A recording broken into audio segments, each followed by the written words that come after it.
Student, आज के हम इस लेक्चर में बात करेंगे मार्सिलिया के बारे में। हम मार्सिलिया के इंट्रोडक्शन, इसका हैबिटेट या इसकी अक्रेंस, इसकी मार्फोलॉजी, एनाटमी, इसके रिप्रोडक्शन, जो डिफरेंट टाइप्स हैं रिप्रोडक्शन की, like vegetative reproduction, asexual and sexual reproduction, और इसका लाइफ साइकिल। तो ये सारी चीज़ें, इसके सारे सब टॉपिक समझने के लिए इस वीडियो को जो एंड तक देखिएगा।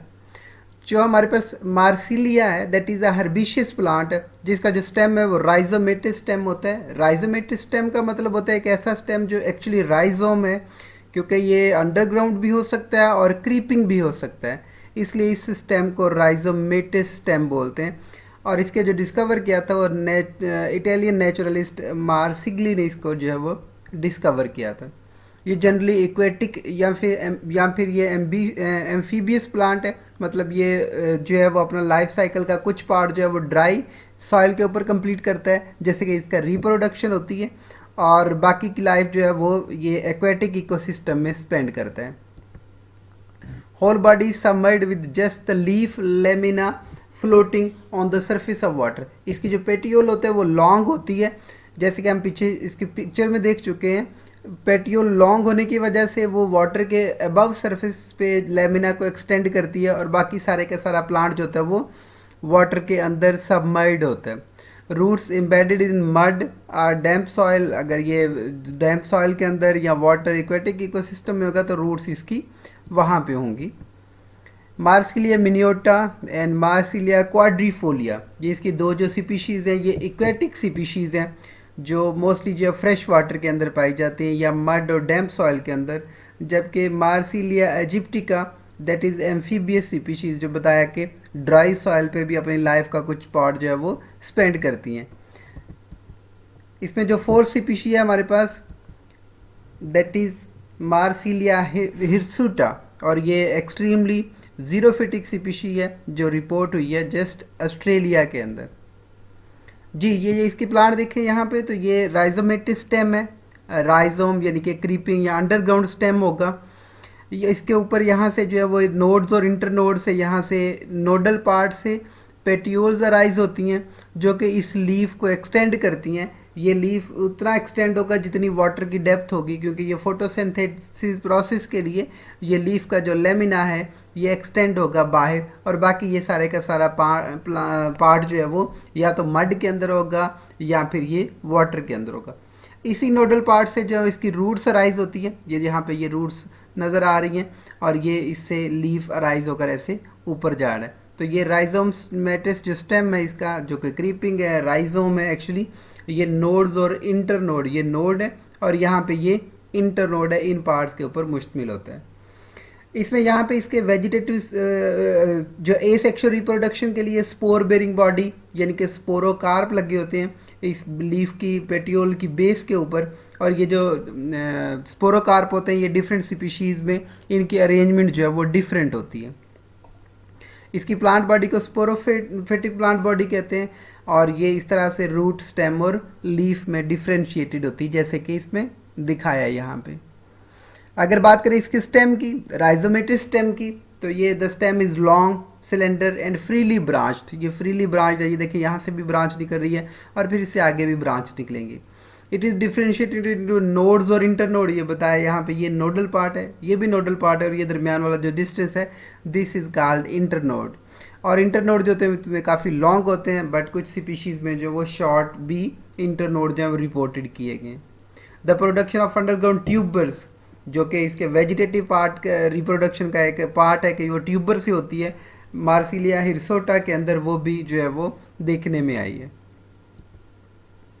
इसके लीफ को देखें, the leaves arise from the nodes on the upper side of the creeping rhizome and the leaves are long petiole. ये इतनी लॉन्ग होती है कि ये वाटर के इस लीफलेट को इस वाटर के बॉडी से बाहर जो है वो प्रोजेक्ट करती है। यंग लीव शो सेसिनेट वेनेशन, जिसके यंग लीव पे यहाँ पे ये वो डेंट्स होंगे जिसको सेसिनेट वेनेशन कहते हैं। And leaves have long petiole depending upon the depth of water, इसके बारे में हम बात कर चुके हैं। अगर रूट्स को देखा जाए तो प्राइमरी रूट्स हैं short lived, ephemeral and are replaced by the adventitious roots, और उसके बाद ये एडवेंटिशियस प्राइमरी और फिर एडवेंटिशियस रूट्स में चेंज हो जाती हैं। Roots usually arise at node, ये यहाँ पे नोडल पार्ट्स है, लीफ भी यहीं से अराइज होता है और रूट्स भी यहीं से अराइज होती हैं. However, in some species like Marsilia aegyptica, the roots arise from the internodal part. वहाँ से इंटरनोडल पार्ट से भी इराइज हो सकती हैं, जो कि इसका जीरोफिटिक स्पीशी है. अगर इसके एनाटॉमी की बात की जाए, यस, अगर हम देखें तो इसमें हमने बताया कि ये राइजोम, रूट्स, लीफ और पेट्यूल पे मुश्तमिल है. तो हम इसमें अगर इसकी एनाटॉमी को देखें तो यहाँ पे स्टेम, राइजोम यानी कि स्टेम की पार्ट दिखाया गया. इसमें सबसे ऊपर जो है वो एपिडर्मिस है, जो कि सिंगल लेयर सेल है यहाँ पे. उसके नीचे ये ब्रॉडर रीजन है, इसको कॉर्टेक्स बोलते हैं. और ये कॉर्टेक्स जो है वो आउटर कॉर्टेक्स, फिर मिडल कॉर्टेक्स, जिसमें आउटर कॉर्टेक्स में काफ़ी स्पेसिस नज़र आ रही हैं आपको. मिडिल कॉर्टेक्स ये काफ़ी कम्पैक्ट है. और उसके बाद ये इनर कॉर्टेक्स है. इस इनर कॉर्टेक्स के बाद एंडोडर्मिस आती है. एंडोडर्मिस भी दो लेयर्स होती हैं, एक यहाँ पे आउटर एंडोडर्मिस है और एक यहाँ पे जाके इनर एंडोडर्मिस है. और इसके दरमियान जो है वो वास्कुलर बंडल का रीजन ये नज़र आता है. ये एक रिंग बना हुआ है वास्कुलर बंडल का, that is xylem, protoxylem, metaxylem या फिर फ्लोएम. और उसके बाद पेरिसाइकल है और अंदर दरमियान में जो है वो इसके पिथ यहाँ पे मौजूद है. अगर टेक्स्ट में फॉर्म में देखें तो एपिडर्मिस सिंगल सेल लेयर है, made up of compact thick walled. Cortex is differentiated into 3 region. Outer cortex जो कि वो एरेनकाइमेटिस टिश्यू से मिलकर बना होता है, टेनन सेल्स होते हैं ये. मिडल कॉर्टेक्स स्क्लेरेनकाइमेटिस होते हैं, इसमें एयर कैविटीज़ भी होती हैं. और इनर कॉर्टेक्स ये काफ़ी सॉलिड या कंपैक्ट होता है, and that is made up of parenchymatous tissues. Vascular bundle जैसे जाइलम और फ्लोएम होते हैं, sandwich between the endodermis. The xylem is in the form of ring while the phloem is present on both side of the xylem. यहाँ पे अगर leaf को देखें तो ये लीफ वैसे टिपिकल लीफ भी इसी तरह का इसका स्ट्रक्चर होता है. जैसे कि यहाँ पे अपर एपिडर्मिस है तो ये लोअर एपिडर्मिस है. यहाँ पे जो वो पैलिसेड मेसोफिल सेल्स होते हैं और यहाँ पे स्पॉन्जी मेसोफिल सेल जो सर्कुलर होते हैं वो होते हैं. और लोअर एपिडर्मिस के अंदर स्टोमेटा होता है. यहाँ पे इसमें जो वास्कुलर बंडल होता है जिसमें जाइलम सेंटर में और फ्लोएम जो है वो इसके साथ एजेस में होती है. और अपर एपिडर्मिस को कवर किया होता है क्यूटिकल ने, जो कि वाटर की जो इसमें लॉस है उसको प्रिवेंट करने के लिए यहाँ पे लेयर होती है. Upper epidermis and lower epidermis both are made up of parenchymatous tissues. इसमें संकन स्टोमेटा होते हैं वाटर लॉस को प्रिवेंट करने के लिए, जिस तरह के क्यूटिकल का फंक्शन है वाटर लॉस को प्रिवेंट करना. ग्राउंड टिश्यू मेसोफिल टिश्यूज जो होते हैं lie between the epidermis. The palisade part of the consist of the columnar sales होते हैं, लॉन्ग लंबे से कॉलम बने हुए सेल आपने देखे यहाँ पे. जबकि स्पॉन्जी जो होते हैं वो राउंडेड सेल होते हैं. Vascular bundle are embedded in the mesophyll, concentric in the centre.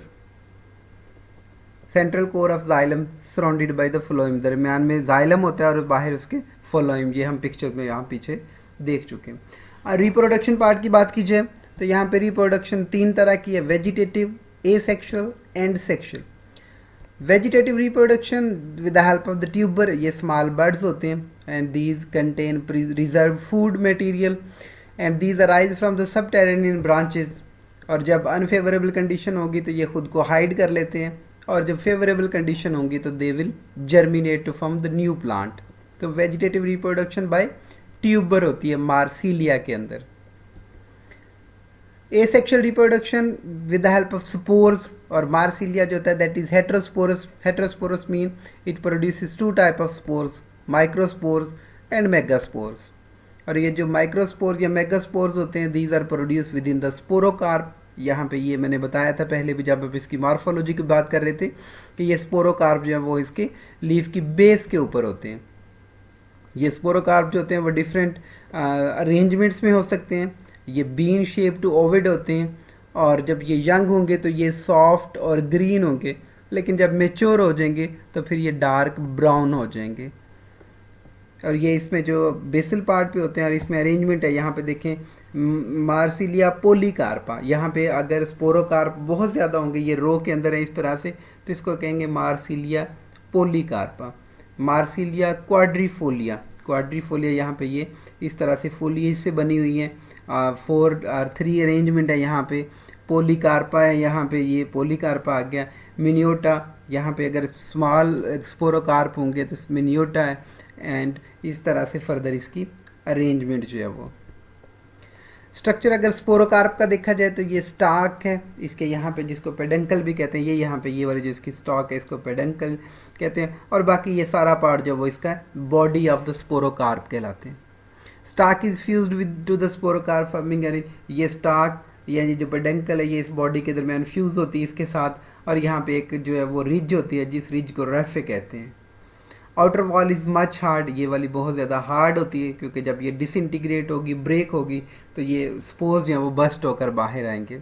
इनके अंदर छोटी छोटी पैकेट्स होती हैं स्पोर्स की, और उन पैकेट्स को सोरी बोलते हैं। ये सोरस है, ये 2 से लेकर 20 तक हो सकती हैं, और इन सोरीज के अंदर माइक्रोस्पोर या फिर मेगास्पोर्स होते हैं, और इनके दरमियान में एक लेयर होती है जिन सोरीज को डिफ्रेंशिएट करती है, एक दूसरे से अलग करती है, और उस लेयर को बोलते हैं इंड्यूसम। सो ये इसकी बॉडी है, इस बॉडी में जो डिफरेंट पॉकेट्स हैं स्पोर्स के लिए उनको सोरी बोलते हैं, एंड सोरस भी कहते हैं इसको, और इनके दरमियान में जो एक लेयर होती है जो इन सोरिस को या सोरिस को डिफ्रेंशिएट करती है, अलग करती है, उसको इंड्यूसम कहते हैं। डेवलपमेंट देखी जाए कि स्पोर्स के अंदर स्पोरोकार्प कैसे डेवलप होते हैं, तो ये एक सिक्वेंशियल प्रोसेस है। सबसे पहले स्पोरेंजियल इनिशियल होता है, उस स्पोरेंजियल इनिशियल से आर्चिस्पोरियल सेल और जैकेट सेल प्रोड्यूस होते हैं, और ये आर्चिस्पोरियल सेल जो होता है ये 2 लेयर टेप्टम बनाता है जो कि न्यूट्रिटिव लेयर होती है, और या फिर ये स्पोर मदर सेल बनाता है 12 से 16। ये जो जबकि जैकेट सेल होगा, jacket initial that just from the wall, जो इसकी कवरिंग बनाता है। स्पोर मदर सेल से जो है वो 4 स्पोर्स प्रोड्यूस होते हैं, डबल मियोसिस का प्रोसेस होता है, तो एक बार में 2 और फिर 2 से फिर दोबारा से 4 स्पोर्स बनते हैं, तो ये हैप्लाइड हो जाते हैं, और ये जो हैप्लाइड स्पोर्स होते हैं ये फिर मेगास्पोर्स या फिर माइक्रोस्पोर्स में चेंज होते हैं। अगर मेगास्पोर होगा तो बाकी सिर्फ एक स्पोर सर्वाइव करेगा, बाकी सारे डिसइंटीग्रेट हो जाएंगे, और अगर ये माइक्रोस्पोर्स होगा तो फिर आल माइक्रोस्पोर लाइक 32 या फिर 64 बार मल्टीपल डिवीजन से वो जो है इससे डेवलप होंगे। So this was the development of spore within the sporocarp. It is a sequential process, तो आप इसे फ्लो चार्ट से इजीली जो है वो याद कर सकते हैं। मेल गैमीटोफाइट के अंदर डेवलपमेंट कैसे होती है, तो ये माइक्रोस्पोर जो है वो टर्न करता है डेफिनेटली मेल गैमीटोफाइट में, तो इसमें एंथ्रीडियल इनिशियल और प्रोथीलियल सेल बनते हैं, ये स्मॉल होता है, जबकि एंथ्रीडियल इनिशियल जो है वो लार्जर सेल है। एंथ्रीडियल इनिशियल से 2 सेल प्रोड्यूस होते हैं, जैकेट सेल और एंड्रोगोनियल सेल। हमने उधर पढ़ा था कि वॉल, और ये वॉल जो वो इसी जैकेट का काम करती है, जैकेट सेल और एंड्रोगोनियल सेल, और जो प्रोथीलियल सेल होता है जो कि स्मॉल होता है वो डिसइंटीग्रेट कर जाता है, ब्रोकन डाउन हो जाते हैं। एंड्रोगोनियल सेल से 16 एंड्रोसाइड्स प्रोड्यूस होते हैं, और ये एंड्रोसाइड्स जो होते हैं वो टर्न हो जाते हैं इन एंथ्रोजॉइड्स, और इन एंथ्रोजॉइड्स को जब वो स्पर्म्स बोलते हैं। So that was the development of male gametophyte within the male gametophyte. अगर फीमेल गैमीटोफाइट को देखा जाए तो मेगास्पोर्स हैं, ये डोम शेप्ड होता है।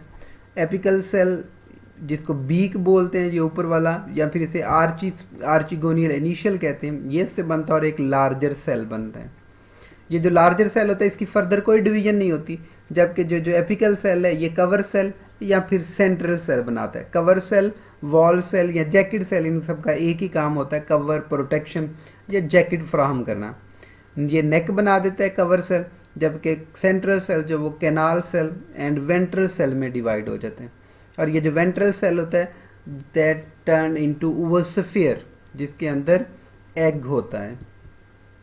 फर्टिलाइजेशन में देखें तो हमारे पास मेगास्पोर्स और स्पोरेंजिया और माइक्रोस्पोरेंजियाज हैं, और इन मेगास्पोरेंजिया और माइक्रोस्पोरेंजिया की वॉल जो होती है वो बस्ट हो जाती है, या जैकेट है यहाँ पे तो जैकेट डिसइंटीग्रेट हो जाएगी, इनकी वजह से स्पर्म रिलीज होंगे, और इससे जो है वो इसकी नेक जब बस्ट हो जाएगी तो नेक ओपन हो जाएगी, और ये स्पर्म रिलीज होकर यहाँ पे आके जो ओवोस्फीयर है उसको ओवोस्पोर में चेंज कर देंगे। लाइफ साइकिल में देखा जाए तो ये हमारे पास मार्सिलिया यहाँ से, और इस मार्सिलिया से हमारे पास जो है वो स्पोर्स प्रोड्यूस हो रहे हैं, वो स्पोर्स स्पोरोकार्प के अंदर है, और ये स्पोरोकार्प में ये डिफरेंट जो है वो माइक्रोस्पोर या मेगास्पोर्स हो सकते हैं, सोरीज बनी हुई होती है इसमें। अगर मेगास्पोर्स होंगे तो वो सिंगल स्पोर होगा, जबकि माइक्रो में मल्टीपल स्पोर्स होते हैं, या स्पर्मेटोसाइट्स या एंथ्रोजॉइड्स होते हैं। That turned into microsporangium and megasporangium. ये है डोम शेप, डोम शेप्ड कहते हैं, इस तरह से गुंबद सा बना हुआ, तो ये इस तरह से इसको डोम शेप्ड कहते हैं कि ये इस तरह से मेगा, जिसमें ये नेक है और बाकी इसकी ये बॉडी सेल है यहाँ से। जब मेच्योरिटी होगी तो ये नेक यहाँ से बस्ट होगी तो ये जो है वो स्पर्म के लिए पैसेज या रास्ता प्रोवाइड करेंगे और यहाँ से जो स्पर्म्स है वो फ्लोट होकर इसके ऊपर आएंगे और यहाँ से प्रोसेस होगा फर्टिलाइजेशन का और फर्टिलाइजेशन के बाद जो है वो फर्टिलाइज्ड एम्ब्रियो बन जाएगा और फिर उससे जो है वो ये इसकी गेमेटोफिटिक जनरेशन में ये आ जाएगा और उससे दोबारा ये ग्रो करने के बाद दोबारा से ये स्पोरोफिटिक बॉडी बना देगा। सो this was the life cycle of Marsilea. अगर इसके बारे में और कोई क्वेश्चन हो तो आप कमेंट सेक्शन में पूछिएगा, मैं ज़रूर उसको रिप्लाई करने की कोशिश करूँगा।